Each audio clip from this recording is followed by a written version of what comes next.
Hello আপু ভাইয়ারা, কেমন আছেন? আশা করি ভালোই আছেন। আমিও ভালো আছি আলহামদুলিল্লাহ। সবাইকে ঈদ মোবারক। তো চলে আসলাম ক্যামেরার সামনে। ভাবছেন যে আপু ভাইয়ারা বডি দিয়ে কী করবো? বডি দিয়ে বৈশা রেছিকে এই যে বুড়ি, কেউ বট বলে, কেউ বুড়ি বলে। এই দেখুন বুড়ি। ভাবছেন এগুলো কুরবানির না, এগুলো কিনা বুড়ি, কিনে আনছি আজকে। না তো আপু ভাইয়াদের কাটাকাটিটা দেখাই। কুরবানি আমি দিই না কোনোবারই, কারণ কুরবানি দেওয়ার সামর্থ্য নাই। সামর্থ্য থাকতে দিতাম। তো আপু ভাইয়েরা দোয়া করবেন আমার জন্য, যেন আমি কোনো কালে কিংবা কোনো দিন কুরবানি দিতে পারি। আল্লাহ পাক যেন তৌফিক দান করে আমাকে।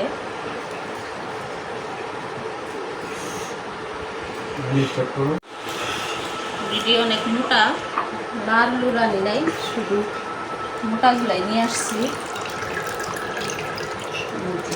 মোটাগুলি নিয়ে আসছি শুধু।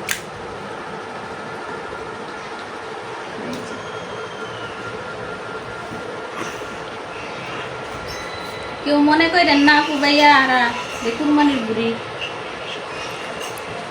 কিনা নিয়ে এসছি।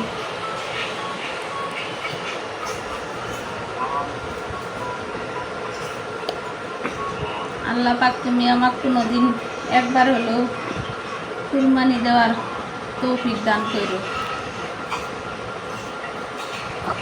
ঈদের দিন আমরা বুঝতো, আগের দিন কিনাই না, ঈদের দিন খাইছি, প্রয়োজন মতো কিনে আনছিলাম, না খাইছি। যারা মনে করেন কুরবানি দেয় তাদের আনন্দ।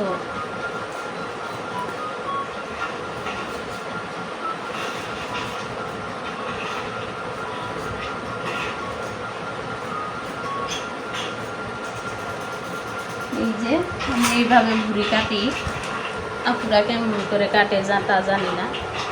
এই যে বুড়িগুলো অনেক মোটা।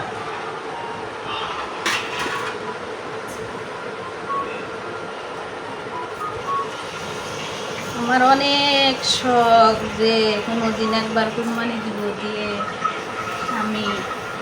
আমি নিজেও গরিব,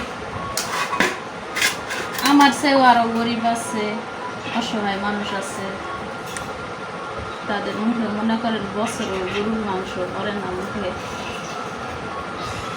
এই কুরবানির সময় হয়তো মুখে পরে গরিব গারাবদের চায়া চিন্তা খায়। তো আমার ইচ্ছা আমি যেন কোনোদিন কুরবানি দিই,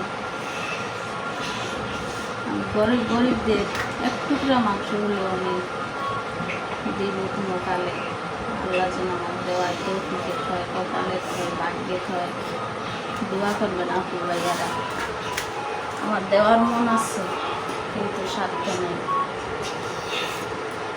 এবার ভাইবেন না যে নিজের প্রশংসা নিজেই করবে। আমার স্বামীও বলে আমার বোনটা নাকি অনেক ভালো।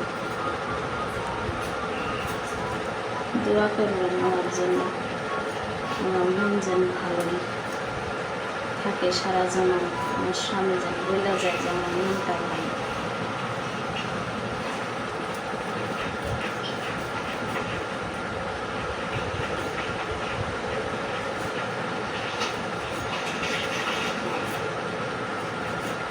বুড়িগুলা কাইটাও আরাম পাওয়া যাইতেছে। পরিষ্কার করাটা দেখাই নেই আপু ভাইয়াদের।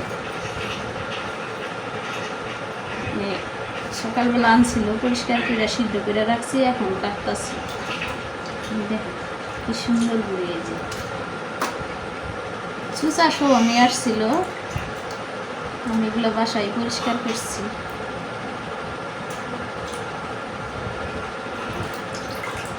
এদিক দিয়ে সুন্দর করে পরিষ্কার করছিলাম।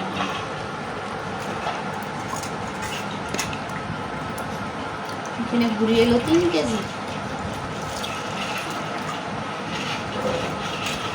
তো আপু ভাইয়ারা আমার এই বুড়ি কাটা ভিডিওটা আর একটু গল্পটা কেমন লাগলো সবাই কমেন্টসে জানায়েন, আর একটু আমাকে সহায়তা করেন সাবস্ক্রাইব করে, বেশি বেশি করে একটু সাবস্ক্রাইব করবেন। তো সবাই ভালো থাকবেন, সুস্থ থাকবেন। আল্লাহ হাফিজ।